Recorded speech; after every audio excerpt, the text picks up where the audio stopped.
বহাল রেখে নিম্ন বর্ণিত নিয়মে করদাতার কর নির্ধারিত ও পরিশোধিত হবে। কি নিয়ম? নিয়মটা হলো গ ইকুয়াল টু ক পূরণ 1+0.04 পূরণ খ। একটা সূত্র আছে, বইয়ের মধ্যে পাবেন। এখানে গ হলো মোট প্রদেয় কর, যে কতটুকু কর সে দিবে যদি সে ঠিক সময়ে না দিতে পারে। ক হলো স্বাভাবিকভাবে কর দিলে যে করটা হইতো ওই করটা, একে গুণ 1+0.04, এটা তো সলিড, 1 আর বোঝার কিছু নাই, 0.04 এটা তো বুঝলেন। খটা কি?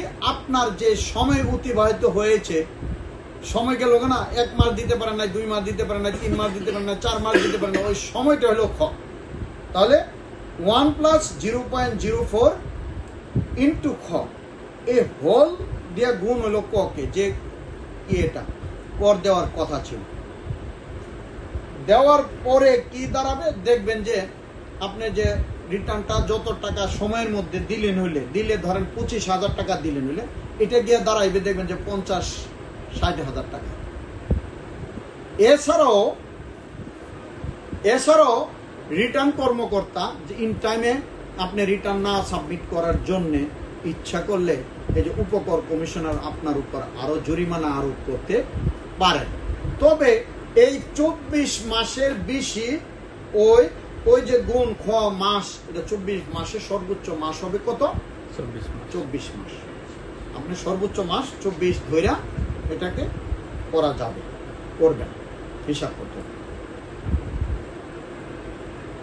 এখন আসি রিটার্ন দাখিলের পদ্ধতি এবং প্রকারভেদ। রিটার্ন দাখিলের পদ্ধতি সাধারণত ছিল দুইটি, একটা সাধারণ পদ্ধতি, একটা সার্বজনীন স্বনির্ধারণী পদ্ধতি। বর্তমানে এটা অনলাইনে দেওয়ার সিস্টেম। অনলাইনে দুইটা পদ্ধতি, একটা হলো আইটি ঘ 2023-এর একটা নিয়ম, আরেকটা হলো আইটি 11 গ 2023-এর একটা নিয়ম। এখন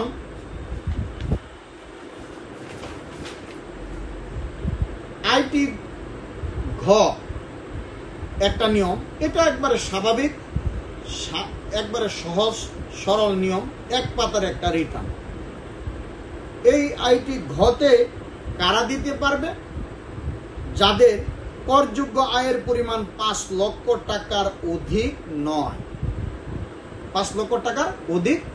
এখানে একটা শর্ত আপনি মনে রাখা লাগবে, যে কোন সীমা হলে আমি আইটি ঘ পূরণ করতে পারবো, কোন সীমা পর্যন্ত হলে আইটি ঘ না আইটি 11 গ পূরণ করতে হবে।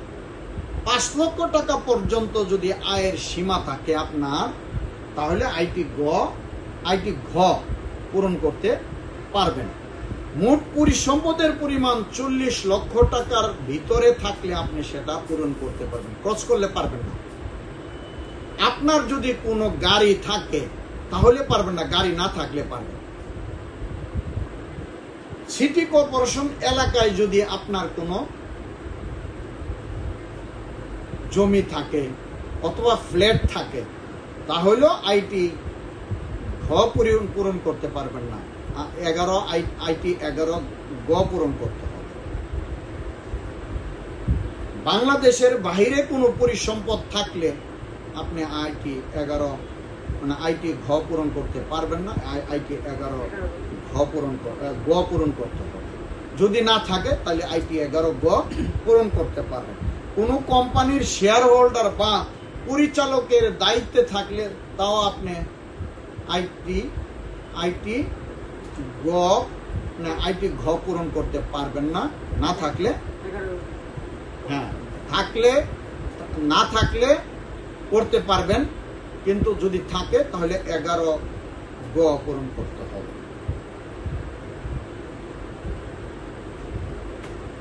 এই যে 11 আইটি ঘ পূরণের ক্ষেত্রে এই নিম্নলিখিত তথ্যগুলো দিলেই আপনার রিটার্ন সম্পন্ন হয়ে যাবে, রিটার্ন পূরণ সম্পন্ন হয়ে যাবে। কি আয়ের উৎস, আমরা পড়ার সময় আমরা কিন্তু লেকচারে আয়ের উৎস পড়ছি না, কি কি কৃষি থেকে, হ্যাঁ, ব্যবসা থেকে, ভাড়া থেকে, এই যে আয়ের আপনার উৎস কি, এটার একটা বর্ণনা দিতে, এটা আপনি দিতে হবে। আয়ের উৎস, মোট পরিসম্পদ দিতে হবে, মোট আয় দিতে হবে। মোট আয় আমরা বের করতে শিখছি না, মোট আয় দিতে হবে।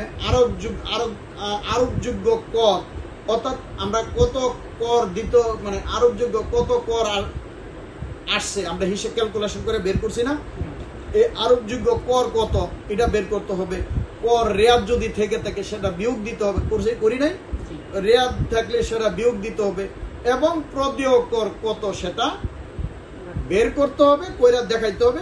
উৎসে পরিশোধিত কর যদি থাকে, উৎসে কর দেয় না, বেতনের সময় আমরা কর দিয়ে দেই, সেটা থাকলে দেখাইতে হবে, এবং রিটার্নের সাথে পরিশোধিত কর দেখাইতে হবে। অর্থাৎ ওই উৎসে কর বা এই প্রদেয় কর বের করার উৎস থেকে যে করগুলা কেটে রেখেছে অথবা অগ্রিম কর কেটে রেখেছে, ওই করগুলা বাদ দেওয়ার পরে কত কর আমার থাকলো, দেওয়া হয় নাই, ওইটা আমরা রিটার্নের সময় সাবমিট করব। কত টাকা সাবমিট করলাম, 1000, 2000, 5000, 10,000, 1 লাখ, রাইট, ওইটা আমরা শো করতে হবে, করে এই আইটি ঘ পূরণ করতে হবে। আমরা যদি আইটি 11 গতে পূরণ করি, সেই সব ক্ষেত্রে সকল প্রকার আয়ের খাত ভিত্তিক বিস্তারিত বর্ণনা দিয়া পূরণ করতে হবে। তো সকল প্রকার আয়ের খাত ভিত্তিক বিবরণ এবং মোট আয়ের নির্ধারণ কইরা সেটা দিতে হবে। আয়কর এবং প্রত্যর্পণ নির্ধারণ, আয়কর, আপনার কত টাকা আয়কর আসছে, আপনি কোনো কারণে যে টাকা আপনি দিয়েছেন, অতিরিক্ত যদি টাকা দিয়ে থাকেন, ওইটা কিন্তু আপনি দাবি করতে পারবেন, এবং সেটা আপনার ফেরত দাবি করতে পারবেন। ফেরত পাওয়াটা হলো প্রত্যর্পণ, ঠিক আছে? সেই প্রত্যর্পণ যে আপনি বেশি দিয়ে দিয়েছেন, ওইটার হিসাব নিকাশ করেও দেখাইতে দেয়া দিতে হবে যে আমি এত টাকা বেশি দিয়েছি, সুতরাং এত টাকা আমি পাওনা, উল্টা আরো ফেরত পাওনা আছে। ক্লিয়ার? জীবনযাপন সম্পর্কিত সকল প্রকার ব্যয়ের বা ব্যয়ের বিবরণ দিতে হবে। হ্যাঁ, বাংলাদেশের এবং বাংলাদেশের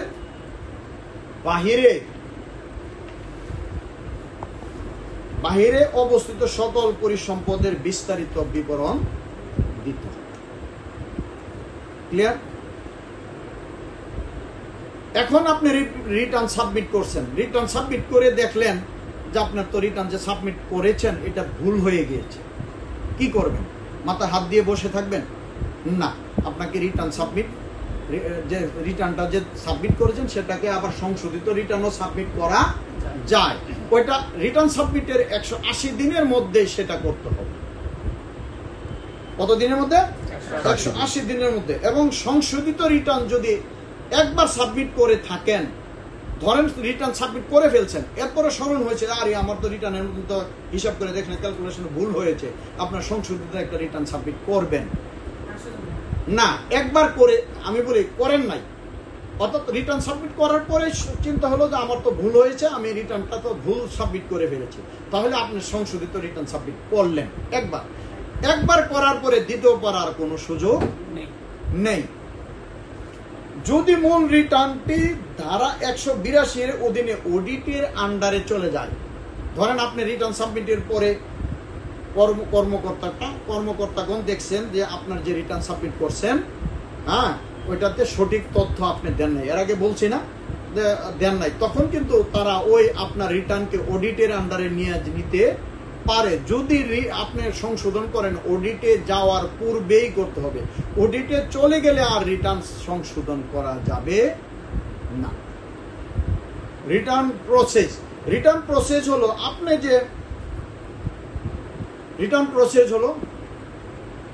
যে রিটার্নটা সাবমিট করলেন, ওই রিটার্নটা কতটুকু সঠিক করলেন, বেঠিক করলেন, এটা দেখার আছে না? কে দেখবে? ওই যে উপকর কমিশনার বা আয় কর্মকর্তারা করবে না?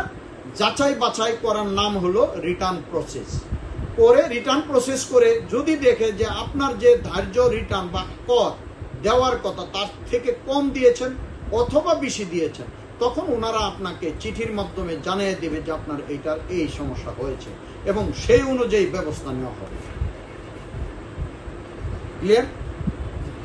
রিটার্ন দাখিল না করার ফলাফল, রিটার্ন দাখিল না করলে কি হইতে পারে বুঝতে পারছেন। রিটার্ন দাখিল না করলে আপনার যে যে কাজগুলো ওই যে বললাম যদি না করেন এগুলা করতে পারবেন না, সকল কাজে আপনি বাধাপ্রাপ্ত হবেন। শুধু ততটুকু নয়, বেতন ভাতাদি বন্ধ হয়ে যাবে, হ্যাঁ, অসুবিধাই হবে। বিভিন্ন ধরনের আপনার যেসব সেবা, বিদ্যুতের সেবা, হ্যাঁ, ট্রেড লাইসেন্স নবায়ন করতে হবে, এগুলো সব স্টপ হয়ে যাবে। মোরবা এছাড়া আয়কর আইনের 2066 ধারা অনুযায়ী উপকর কমিশনার কর্তৃক জরিমানা আরোপ করা হইতে পারে। শুধু এটা না, সে যদি মনে করে একতরফা ভাবে আপনার উপরে একটা কর চাপায়া দিতে পারে। সুতরাং আপনার রিটার্ন সময় মতো সাবমিট করা, কর দেওয়া আপনার এবং আমাদের সকলের নৈতিক দায়িত্ব। খুদা হাফেজ।